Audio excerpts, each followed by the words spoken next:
Baik, bismillahirrahmanirrahim. Assalamualaikum warahmatullahi wabarakatuh. Selamat pagi, selamat siang, sore, atau malam, adik-adik semua. Pada kesempatan kali ini saya akan memberikan materi tentang pendekatan pencegahan pada penyakit karies, periodontal, dan oral cancer. Oke. Nanti untuk yang periodontal dan oral cancer mungkin saya hanya menyampaikan garis besar saja, kan tapi titik berat saya pada kesempatan kali ini adalah pada penyakit karies. Jadi ada beberapa pendekatan di uh, materi ini yang mungkin belum kalian dapatkan di materi-materi yang lain. Ya ini apa yang akan saya sampaikan garis besarnya. Ya, tiga yang awal ini adalah secara teori ya, yang sudah ada di kalian juga sudah belajar di level yang Clark. Jadi jika pendekatan-pendekatan pada karies seperti apa, pada penyakit periodontal seperti apa, kemudian oral cancer apa, dan nanti akan diikuti oleh empat hal ini, itu surface protection, CPP-ACP, berkumur fluoride, sama SDF. Ya, jadi dari yang empat ini saya pikir mungkin yang Anda sudah pernah dengar adalah CPP-ACP di kardiologi ya. Nanti yang dipelajari di sini kita hanya oleh karena itu hanya garis besar saja. Yang agak detail nanti ada di itu surface protection, kemudian kumur fluoride dan SDF. Oke, kita mulai bagian pertama yaitu pendekatan pencegahan pada penyakit karies. Nah, ini saya hanya menyampaikan apa namanya tabel yang ini sudah di tentu kalian sudah cukup akrab. Di sini ada levels of prevention, ya ada primary, secondary, tertiary, dan tentunya kalau untuk perkuliahan di materi promotif preventif ini yang kita perhatikan adalah atau bukan yang maksudnya fokus kita adalah pada primary prevention, ya baik itu health promotion maupun specific protection. Nah di sini kalian bisa lihat eh, apa yang bisa dilakukan berdasarkan pendekatannya, apakah itu secara individual yang dilakukan sendiri oleh em, pasien atau seseorang atau individu, kemudian apakah itu yang bisa dilakukan pada level community atau komunitas masyarakat, dan atau yang dilakukan oleh dokter gigi atau dental professional, ya dokter gigi, perawat gigi, dental terapis atau dental hygienist. Ya, per level ini ada jenis-jenisnya sendiri, oke? Tentu yang kita akan perhatikan adalah pada pencegahan dental karies yang di specific protection. Karena Anda nanti akan menjadi profesional dan apa yang bisa Anda lakukan menurut guideline ini. Dan nanti seperti yang saya sampaikan tadi di belakang, saya akan bicarakan lebih banyak tentang pendekatan-pendekatan yang lain. Jadi kalau untuk primary level dengan specific protection itu untuk karies yang bisa dilakukan oleh individu adalah fluoridated water di rumahnya ya. Seperti kemarin dokter Bambang sudah menyampaikan mungkin galon bisa ya kalau galon di air aqua galon di fluoridasi, tapi itu praktek yang jarang. Kemudian nah ini fluoridated dentifrice atau pasta gigi berfluoride sudah kita semua pakai, dan oral hygiene practice jelas. Kemudian untuk yang bisa dilakukan pada skala komunitas, pada skala masyarakat itu school water fluoridation, kemudian school fluoride mouth rinse. Nah, ini nanti kita akan coba apa namanya akan kita coba detailkan ya fluoride mouth rinse di sekolah. Kemudian silent program atau tablet. Nah, ini tidak pernah ada yang bisa dilakukan di negara kita ya, belum pernah dilakukan semuanya. Nah, kalau sedangkan untuk dental professional itu ada topical application of fluoride atau TAF, kemudian fluoride supplement, fit dan visursilan. Nah, ini tentu tergantung dari apa namanya dokter gigi yang bersangkutan akan melakukan tindakan apa. Nah, selain yang ada di kotak ini, nanti di materi ini saya akan sampaikan beberapa hal yang bisa kita lakukan, ya pendekatan secara uh, dental professional ya di klinik, apa yang seorang dokter gigi bisa lakukan untuk melakukan pencegahan level primer ya. Tadi ada gimana caranya nanti surface protection, gimana caranya CPP-CP, gimana caranya fluoride. Kalau fluoride matrix mungkin masuk yang di sini ya, kita caranya gimana, dan nanti SDF juga di sini. Oke, ini kurang lebih yang bisa kita lakukan di specific protection untuk karies secara garis besar, dan ini panduan sudah agak lama ya. Sekarang pendekatan-pendekatan baru sudah ada yang sudah dilakukan. Nah, kemudian yang kedua, kalau kita pendekatan pada pencegahan pada penyakit periodontal. Sama dengan tabel yang sama, tapi di sini periodontal disease, di mana ada primary, secondary, dan tertiary, dengan individual mau community maupun dental professional. Kalau kita fokus pada specific protection, maka di sini kita bisa lihat bahwa oral hygiene practice sama ya untuk kasus periodontal maupun karies. Oral hygiene practice adalah hal yang bisa dilakukan oleh individual ya. Kemudian untuk community, supervised school toothbrushing program. Jadi kita ada program sikat gigi bersama atau kalau dulu sikat gigi massal. Jadi itu adalah salah satu specific protection yang bisa dilakukan dengan skala komunitas ya. Kemudian ada service provided by dental professional kalau oleh dokter gigi, oleh kita apa? To correction of tooth malalignment. Nah, jadi kalau kita melakukan perawatan ortodontik ya untuk memperbaiki susunan gigi-gigi yang berjejal semuanya ya. Gigi yang berjejal susunannya itu, gigi yang crowded itu adalah faktor risiko untuk terjadinya penyakit periodontal. Karena apa? Karena banyak daerah yang bisa terjadi penumpukan plak dan sulit untuk dibersihkan. Ya, oleh karena itu melakukan perawatan ortodontik itu termasuk specific protection pada pencegahan level primer untuk penyakit periodontal. Ya, untuk penyakit periodontal yang bisa dilakukan oleh dental professional. Kemudian di sini ada profilaksis atau pembersihan permukaan gigi dengan menggunakan pasta kumis dan lain sebagainya. Nah, itu perlu dilakukan karena apa? Memperhalus permukaan gigi itu menghindarkan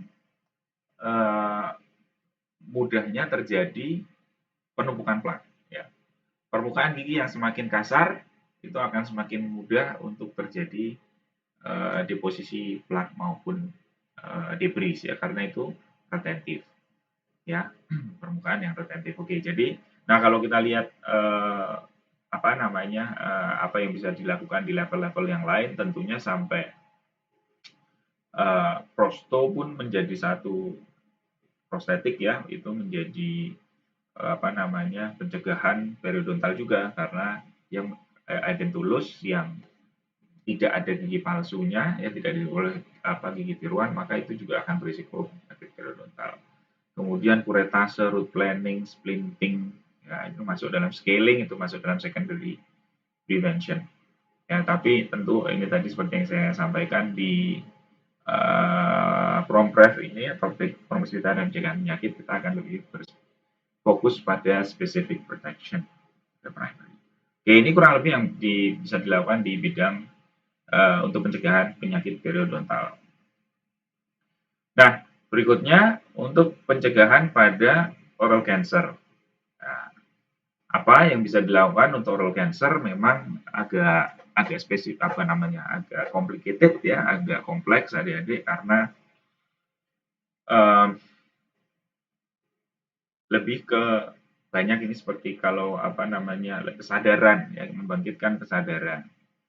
Dan kalau itu yang bersifat specific protection yang terkait dengan oral cancer, maka ini di sini baik itu secara individual komunitas itu belum ada panduannya. Kemudian kalau untuk yang dental profesional atau oleh dokter gigi dan tim kesehatan gigi lainnya itu iritan. Jadi oral cancer yang saya sudah sampaikan kayaknya di faktor risiko ya itu bisa terjadi salah satunya yang paling sering adalah karena terjadi trauma yang berulang. Ya, jadi seumpamanya ada keratosis, traumatik keratosis yang itu terjadi berulang, itu bisa saja kemudian akan mengarah pada keganasan.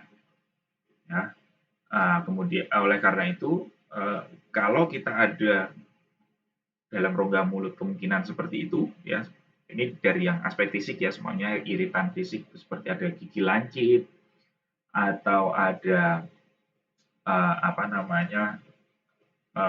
gigi lancip, sisa akar gigi yang tajam, ya. Nah, itu dihaluskan, ya, bisa dihaluskan itu untuk tindakan pencegahan primernya. Kadang-kadang juga kita punya makroglosi atau lidah itu ukurannya agak lebih besar. Sehingga apa? Sehingga ini mudah terjadi tergigit oleh gigi. Kalau ini terjadi berulang, nah ini juga bisa mengakibatkan bahaya oral cancer, kanker lidah. Oleh karena itu, apabila terjadi seperti itu, ya ada penghalusan, ya, pengurangan permukaan gigi yang itu bisa menyebabkan terjadinya trauma. Selain itu, iritan bukan hanya berasal dari gigi ya, ya. Ada juga iritan berasal dari eh, apa namanya konsumsi yang panas, ya, makanan maupun minuman yang selalu panas, yang terlalu panas. Nah, itu bisa kanker orofaring, kemudian iritan berupa asap rokok, kemudian iritan berupa mungkin bahan kimia, ya. Nah, apapun itu yang iritan yang bisa apa namanya menyebabkan terjadinya memicu terjadinya cancer, apalagi yang itu bersifatnya berulang-ulang, maka itu penghilangannya adalah termasuk dalam uh, specific protection level, tentunya primary prevention dengan model specific protection. Oke, okay. Untuk level-level yang lain Anda bisa lihat di sini ya, ada terapi-terapi cancer itu bisa kemoterapi, terapi radiasi dan lain sebagainya masuk pada tertiary. Dan kalau masih pemeriksaan itu biopsi, kemudian oral cytology sama complete excision ya, kalau di itu masuk dalam secondary, early diagnosis and prompt treatment. Kemudian ini untuk mengidentifikasi cancer pada stase atau stadium yang awal. Ya, ini seperti yang kemarin saya sampaikan di uh, risk assessment, ada beberapa pedoman untuk mengetahui level cancer di oral ya, yang itu juga semakin cepat terdeteksi, apakah perlu dieksisi atau yang lain, maka itu masuk ke dalam secondary treatment. Oke, sudah saya sampaikan secara garis besar tentang pendekatan pencegahan pada karies, kemudian pendekatan pencegahan pada periodontal disease dan oral cancer. Ya, yang ini menurut apa namanya referensi levels of prevention dan beberapa hal yang bisa dilakukan yang sudah cukup apa namanya ini sudah cukup lama dan ini sudah banyak diketahui. Nah, untuk bagian berikutnya saya akan sampaikan tentang metode pencegahan khususnya pada karies yang mungkin belum pernah Anda dapatkan. Ya, jadi mudah-mudahan ya, mudah-mudahan, karena kalau saya sudah dapat nanti sama dengan saya mengulang. Oke, yang pertama ini tidak, yang ini juga pendekatan-pendekatan yang saya sampaikan di sini yang tercantum di dalam tabel itu tadi hanya fluoride Malverin. Ya, di dalam tabel apa namanya level and Clark leveling itu tadi hanya apa namanya program school based fluoride matrix. Nanti akan saya sampaikan karena itu perlu sedikit detail karena nanti kita juga akan praktikumkan, jadi supaya Anda sedikit banyak mengetahui bagaimana caranya. Nah, yang lain surface protection belum ada di situ, kemudian CPP-ECP belum ada, tapi Anda mungkin juga sudah tahu, dan yang terakhir SDF juga belum ada. Oke, sekarang kita ke yang tooth surface protection. Apa tuh tooth surface protection itu? Ya. Nah, yang perlu kita ketahui adalah ada beberapa masalah. Ya. Ini tooth surface protection ini memang lebih di pendekatan pencegahan secara klinis yang lebih ditekankan pada anak-anak. Ya, sasarannya adalah pada anak-anak. Karena apa? Karena masih ada gigi tetap yang dicabut karena karies sampai sekarang. Ya, di Indonesia apalagi di kalau kita besok kamu melakukan apa namanya UKGS atau kesehatan gigi sekolah, screening ke sekolah-sekolah, ke SD-SD, kadang-kadang bukan kadang-kadang ya, sering kamu jumpai anak SD itu gigi molar satunya sudah dicabut. Ya, padahal karena molar satu itu adalah salah satu gigi permanen yang usianya paling tua, ya, yang usianya tua, dan itu sudah terlanjur karies sehingga harus dicabut bahkan pada masih usia SD.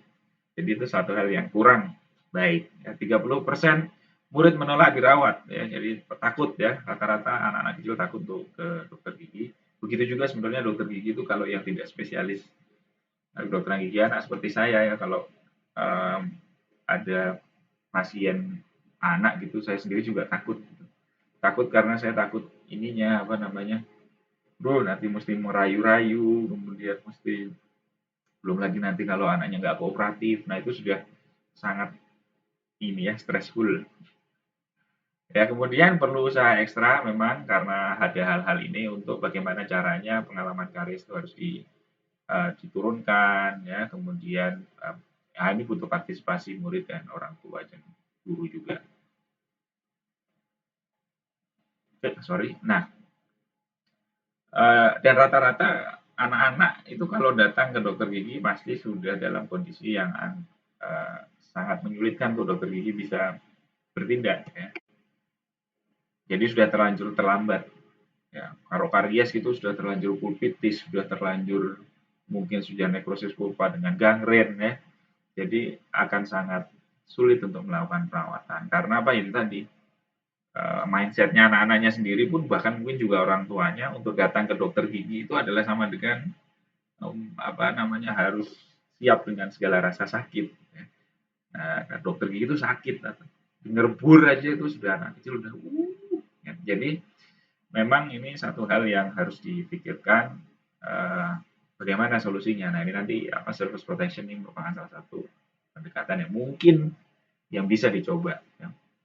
Nah, kita juga harus mengetahui bahwa gigi desidui itu kalau dia rampant karies, ya, rampant karies atau dia menderita uh, karies yang parah, itu atau orang bahasa Jawanya gigis gitu semuanya, nah, itu akan berdampak loh pada gigi permanennya. Ya, jadi kalau dia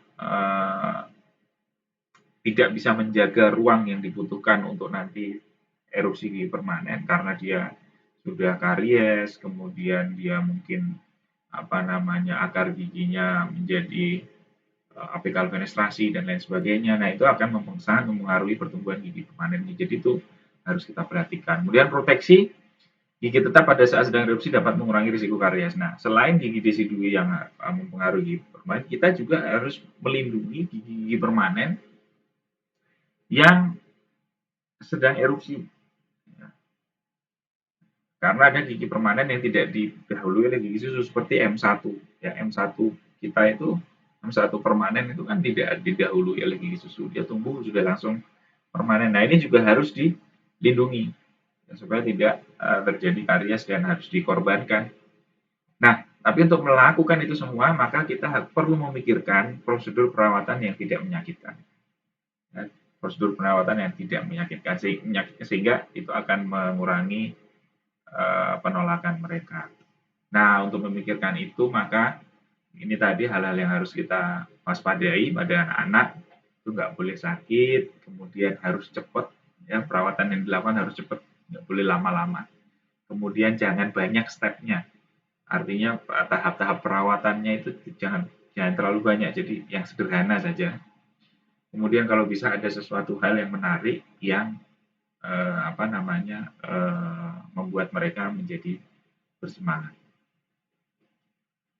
Nah, sebenarnya kenapa risiko karies pada anak itu cukup tinggi, itu bisa diketahui karena ada pola makan ya, tentunya pola makan pada anak-anak itu eee, sangat berbeda dengan orang dewasa yang mereka bisa di sekolah pun kalau kita bisa lihat jajanan yang kariogenik itu sangat sangat mudah diakses ya, tidak hanya di dalam sekolah, bukan hanya di luar sekolah, di dalam sekolah pun juga ya ada apa jajanan-jajanan yang itu sifatnya kariogenik ya.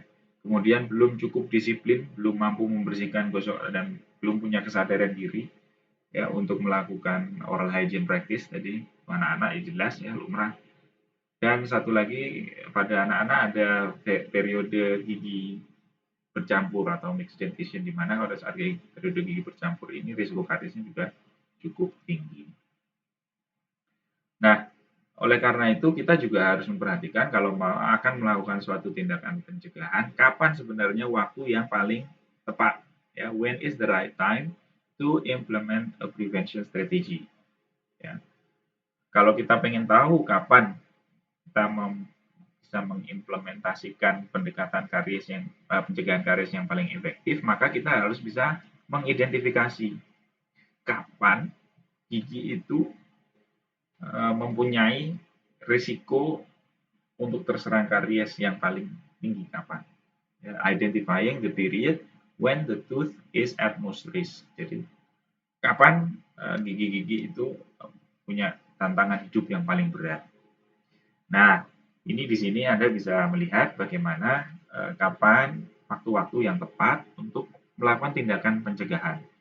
Ya tentunya semua waktu tapi penting, tapi ada waktu-waktu yang paling krusial. Nah, di sini yang hitam ini yang very high priority, ya. High priority dan priority, sedangkan di sini yang low priority yang biru atau ungu ini. Nah, ini adalah fungsi usia ya 1 sampai 2 tahun. Nah, kalau kita perhatikan di grafik ini, maka kita bisa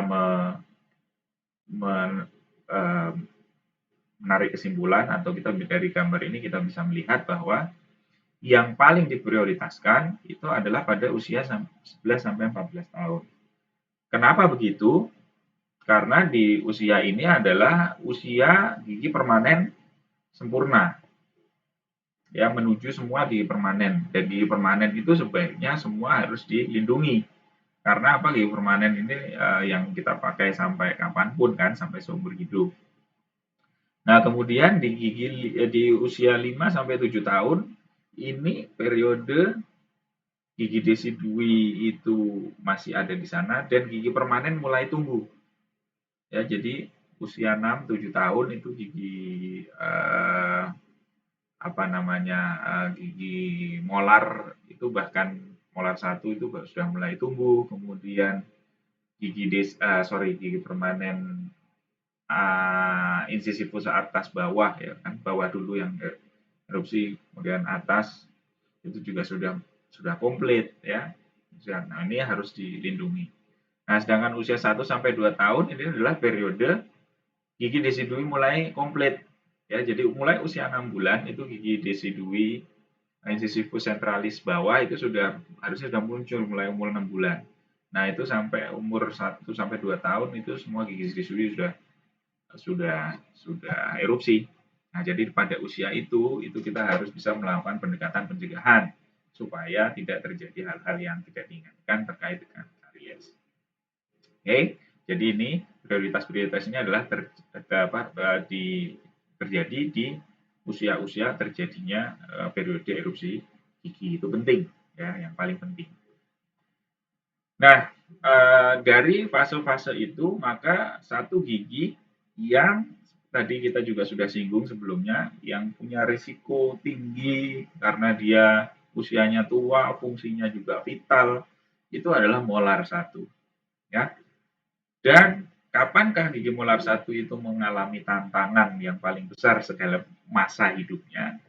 Nah, itu adalah pada saat erupting, pada saat proses erupsi. Kenapa pada saat proses erupsi itu menjadi berisiko tinggi? Karena struktur email pada gigi molar itu adalah hidroksiapatit basic hidroksiapatit, di mana dia punya CO3, ini salah satunya gugus karbonat dari rumus kimiawinya itu yang susceptible atau rentan terhadap asam. Jadi pada saat dia waktu masih proses erupsi itu rentan terhadap asam, terutama gugus karbonatnya. Nah, oleh karena itu di sini disebutkan imatur atau email yang belum matang, ya, di mana dia itu rentan terhadap asam, itu pengen kita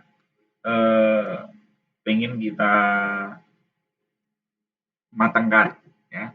Nah, the goal is to swap out the more destabilizing acid soluble carbonate and other ions for more insoluble phosphate and fluoride complex. Jadi gugus karbonatnya ini karena dia acid susceptible atau rentan terhadap asam, ini mau kita ambil, kemudian kita gantikan dengan yang lebih tidak larut terhadap asam, yaitu fosfat dan fluoride, ion fosfat dan fluoride dari email muda itu tadi.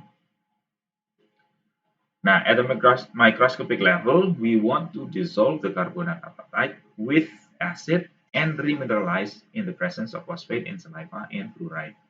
Jadi dari karbonat apatit atau hidroksi karbonat apatit ini tadi, itu akan kita uraikan dulu, ya. Kita copot karbonatnya dengan asam, ya. Dan kemudian kita kita ganti dengan ion fosfat, fluoride, dan kalsium. Sehingga kita harapannya adalah membuat fluorapatite vinyl on a hydroxy apatite core. Jadi dibongkar dulu karbonatnya, kemudian dengan asam didemineralisasi dulu, kemudian diremineralisasi dengan fluoride, fosfat, dan kalsium. Sehingga terjadi dari karbonat apatit atau hidroksi karbonat apatit menjadi fluorapatit. Ya. Nah, demineralisasi kemudian remineralisasi in the presence of fluoride will mature new enamel. Jadi enamel muda tadi dengan didemineralisasi kemudian diremineralisasi itu akan lebih cepat matang. Jadi kita mempercepat kematangan dan melindungi enamel muda ini. Ya. Ini mematangkan mature. Ya, the maturation of new enamel can be accelerated by placing glass ionomer cement.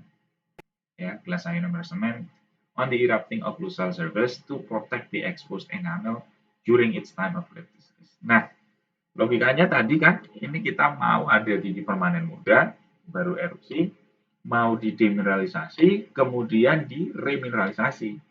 Nah, maka material yang bisa melakukan aksi ini itu adalah glass ionomer semen atau semen ionomer kaca. Kenapa? Karena semen ionomer kaca itu mempunyai liquid yang penyusunnya adalah asam poliakrilat, ya, sehingga dia bersifat asam. Nah, kemudian dia dimanipulasi dengan powdernya, dia menjadi glass ionomer semen yang kemudian kita aplikasikan kalau ke permukaan gigi gitu ya. Nah, itu pada saat sebelum setting, maka dia akan punya suasana yang asam.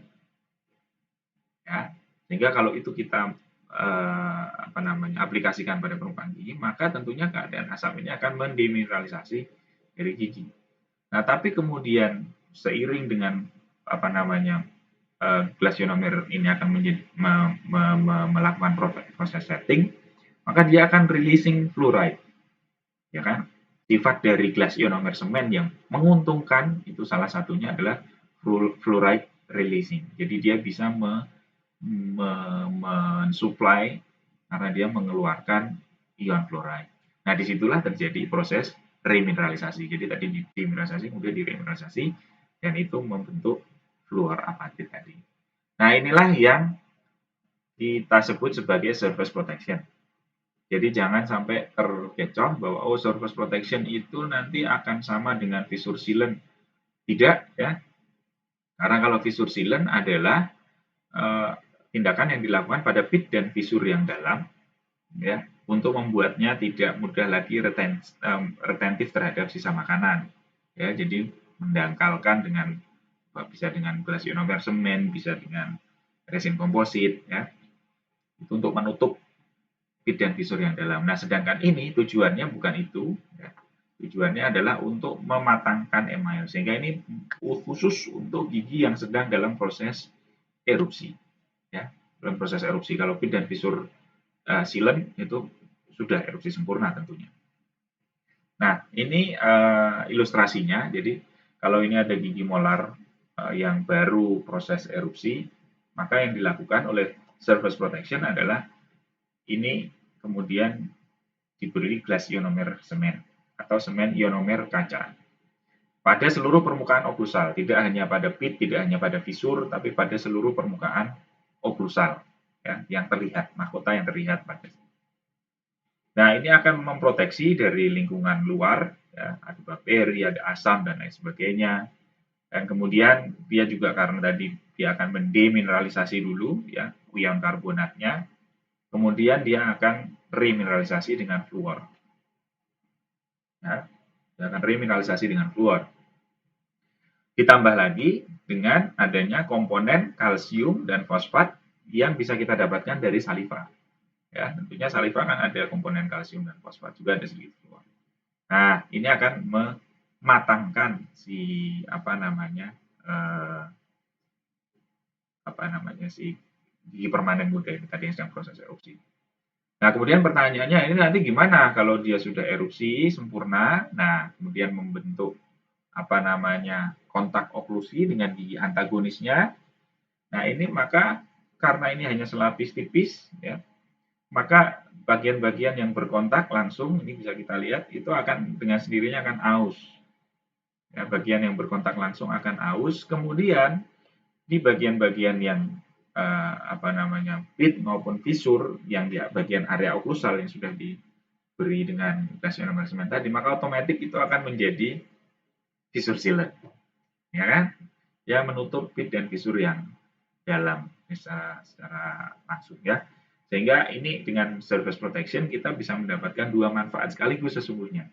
Ya, manfaat dari memperkuat email muda, ya, yang baru erupsi, sekaligus nanti juga menutup pit dan fisur yang dalam atau pit dan fisur sealant.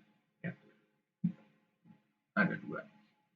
Nah, tidak seperti pit dan fisur sealant yang Anda punya ada material of choices, ya, bisa pakai glass ionomer semen atau bisa pakai resin komposit, maka untuk surface protection ini tidak ada pilihan lain kecuali glass ionomer semen atau SIK, ya. Kenapa begitu? Nah, ini kita akan bahas, ya. Jadi pada semen ionomer kaca ini pada saat dia akan setting, ya, itu dia semen ionomer kaca itu, penjelasan saya terlalu maju. Semen ionomer kaca itu mempunyai kemampuan untuk melekat di jaringan keras gigi tanpa harus ada preparasi atau pembentukan bangunan fisik, ya, pembentukan retensi fisik. Jadi semen ionomer kaca itu melekat pada jaringan keras gigi melalui mekanisme transfer ion. Ya, jadi oleh karena itu SIK mempunyai salah satu keuntungannya selain fluoride releasing, dia juga mempunyai ikatan biokimiawi, ya, fisiko-kimiawi, sorry. Dia mempunyai ikatan fisiko-kimiawi. Kimiawinya itu terjadi karena melalui transfer ion. Nah, kapan itu terjadi? Nah, transfer ion itu terjadi pada saat kita melekatkan hasil manipulasi dari glass ionomer semen itu di permukaan gigi. Nah, tentunya ini ada saat yang tepat. Jadi saat kita memanipulasi atau mengaduk powder dan liquid dari glass ionomer kaca itu, dia melewati beberapa fase, ya. Nah, salah satu sebelum setting, ya, fase yang paling penting untuk kita ketahui karena itu merupakan fase yang paling pas untuk dilakukan pelekatan pada jaringan keras gigi adalah fase gelasi. Nah, fase gelasi itu secara klinis, secara visual itu tampak saat hasil manipulasi adukan glass ionomer semen itu glossy. Glossy itu mengkilat. Tapi ini tentunya pada perbandingan powder dan liquid yang sama, ya, maksudnya yang sesuai. Jadi tidak kemudian karena mencari tampilan glossy kemudian liquidnya ditambahi gitu supaya kelihatan mengkilat, enggak. Tapi dia pada perbandingan yang sesuai anjuran pabrik, kemudian kita aduk dan menghasilkan campuran yang glossy, itulah fase yang paling tepat untuk dilekatkan.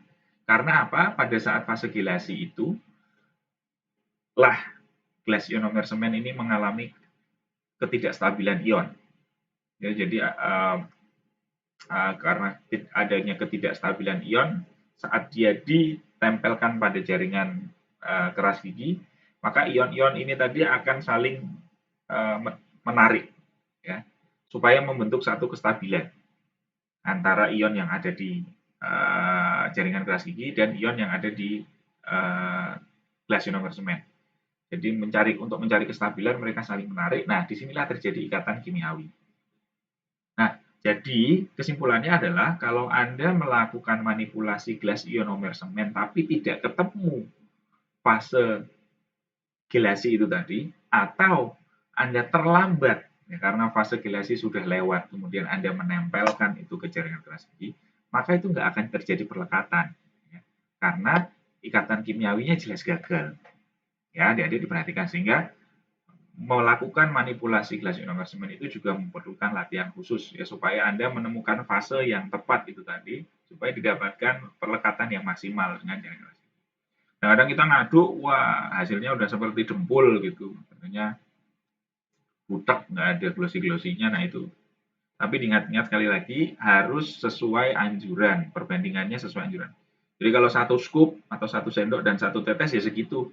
Jadi jangan apa namanya, jangan kemudian lebih kurangkan ya karena apa itu tadi Anda harus ingat bahwa liquidnya gelas ionomer semen itu adalah asam poliakrilat jadi dia asam bersuasana asam kalau dia terlalu banyak liquid maka nanti akan terjadi iritatif terhadap pulpa sebaliknya kalau liquidnya kurang juga nanti nggak akan jadi fase gelasi ini tadi ya sehingga tidak akan melekat dengan baik.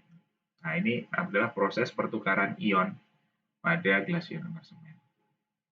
Nah, prosedurnya begini ya, ini kalau ceritanya ini ada gigi yang masih dalam proses erupsi, ya ini kita bisa lihat masih ada operculum sedikit tertutup apa namanya gusi permukaannya yang distal. Nah, ini yang pertama kita lakukan adalah dengan mengulaskan dentin conditioner. Dentin conditioner selama 20 detik. Nah, apa fungsinya dari dentin conditioner? Fungsi dari dentin conditioner ini adalah untuk apa namanya itu menghilangkan smear layer. Nah, kemarin di kariologi mestinya juga sudah dipelajari apa itu smear layer ya. Jadi tidak berbeda dengan etsa asam ya. Ini hanya untuk menghilangkan smear layer. Jadi diulaskan selama 20 detik, kemudian habis itu di rinse thoroughly with water. Jadi semprot dengan air. Kemudian habis itu dikeringkan dengan cotton pellet, tapi jangan sampai dehidrasi. Nah, di sini kuncinya. Kenapa tidak boleh dehidrasi atau terlalu kering? Jadi kalau membersihkan dengan kantong pelet, mengeringkan dengan kantong pelet, insya Allah tidak akan terlalu kering. Tapi kadang-kadang kita nggak sabar, kemudian mengeringkan dengan menggunakan air syringe atau tiupan angin. Nah itu bisa menyebabkan terjadinya dehidrasi. Kalau permukaan gigi ini dehidrasi, jaringan keras gigi ini dehidrasi, maka kelemahannya adalah gelas ionomer semen nggak bisa nempel. Kenapa gelas ionomer nggak bisa nempel? Karena ingat tadi gelas ionomer semen menempel dengan ikatan kimiawi adalah melalui prosedur transfer ion. Nah, transfer ion itu membutuhkan medium. Mediumnya adalah air. Jadi pertukaran ion itu membutuhkan medium. Nah, kalau ini dehidrasi tidak ada mediumnya, maka ini nggak akan terjadi pertukaran ionnya. Cuman yang perlu Anda perhatikan adalah yang perlu dipertahankan adalah keep moist atau kelembapan saja, bukan basah. Jadi tidak ada air yang tergenang, tidak boleh, tetap air tergenang tidak boleh ada. Tapi kelembapan dia masih ada sini. Nah, tandanya apa? Tandanya kalau dehidrasi itu warnanya menjadi terlalu putih itu kalau kering terus berubah menjadi pucat. Nah, itu udah dehidrasi. Tapi kalau enggak, tidak ada genangan air dan tidak pucat itu yang tepat. Ya. Oke, setelah itu di apa namanya di conditioner, habis itu kita melakukan manipulasi uji. Nah, di sini materialnya adalah ini yang berasal dari glass ionomer semen Fuji 7 itu merek ya dari GC ya produsennya GC memproduksi bahan tambal namanya Fuji 7. Nah, Fuji 7 ini dipakai untuk bisa untuk surface protection, bisa untuk apa namanya pit dan fissure sealant. Nah, tapi glass ionomer sendiri itu ada beberapa tipe. Ada tipe 1, tipe 2, ada tipe 4. Ya. tipe 1 itu untuk looting, ya, tipe 2 mungkin Anda masih ingat, tipe 2 untuk restorasi, kemudian tipe 4 itu untuk sealant, dan kemudian juga tipe 3 lining kalau saya nggak salah ya, tipe 4 untuk sealant dan surface protection ya. Nah ini looting itu untuk pelekatan ya, untuk sementasi, kemudian kalau restorasi untuk tambalan, kemudian untuk lining itu untuk pelapis tambalan, kemudian untuk visur sealing sama surface protection itu yang tipe 4. Nah, tapi mereknya di sini yang kita pakai Fuji 7 ini bukan iklan, tapi karena ini memang apa yang sering kita pakai. Nah ini ada warnanya, ada yang berwarna putih, warna gigi, ada yang berwarna pink. Nah, apa namanya, kenapa kok warnanya pink? Ya ini untuk menarik saja, dan ini dibilang di sini bisa juga kalau mau disinari bisa agak lebih keras, tapi tidak perlu disinar sebetulnya. Nah ini warna pink ini memberikan motivasi tadi seperti kita sampaikan di awal bahwa anak-anak perlu suatu hal yang baru, suatu hal yang menarik, ya. Itu sehingga warnanya ada yang warna pink, gitu. Jadi mereka biar senang. Dan yang kedua tujuannya adalah supaya itu tidak terhitung sebagai feeling. Karena ini kan untuk tujuan protection ya, untuk tujuan protection. Jadi nanti kalau warnanya sewarna gigi nanti bisa dianggap kalau ada survei gitu dianggap wah ini karies nih, padahal bukan. Ya, sehingga tidak di apa namanya record supaya tidak direcord sebagai tambalan.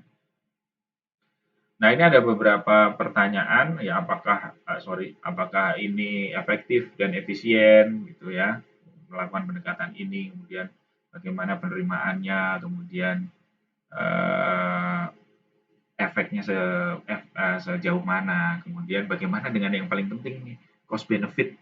Jadi menguntungkan nggak melakukan surface protection. Nah ini ada sedikit ilustrasi. Ya, jadi kalau seumpamanya kita apalagi sekarang dia di era jaminan kesehatan nasional, di era BPJS, maka kita itu harus mengedepankan sesungguhnya pencegahan. Karena apa?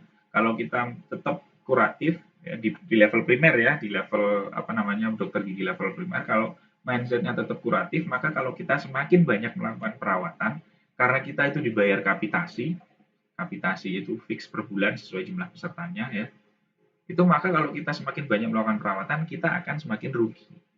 Jadi seumpamanya saya punya peserta BPJS yang ditanggungkan ke saya 10.000, satu orang dibayar 2.000, berarti saya sebulan dapat 20 juta. Kalau saya dapat uang 20 juta, maka saya pengennya tentunya berdoa supaya orang yang 10.000 itu tadi nggak datang ke saya. Karena begitu dia datang ke saya, maka saya harus menggunakan uang 27 juta tadi untuk beli bahan tambal, untuk beli alat cabut, dan lain sebagainya, untuk melakukan perawatan, ya kan? Nah, tapi kalau mereka semua sehat, saya senang karena uang saya 20 juta utuh. Nah, itulah mindset pencegahan yang harus kita pahami. Nah, ini seumpamanya begini, kalau ini hitung-hitungannya.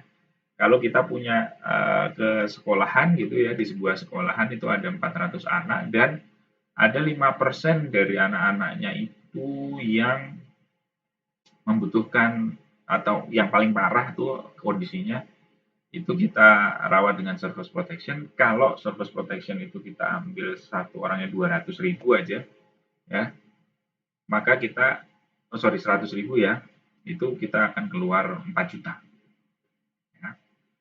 Tapi kalau kita nggak melakukan pencegahan ya, 400 orang ini tadi dari 400 sorry ini kalau 5% dari 400 ya 5% ini sudah 20 orang kan. Nah 20 orang itu kalau kita surface protection butuh dana sekitar 4 juta. Itu kalau satu orang kita asumsikan dananya dibutuhkan 200.000. Nah tapi kalau kita tidak melakukan apa-apa seumpamanya ya 400 orang ini kemudian di kemudian hari akan terjadi kemungkinan 352 karies.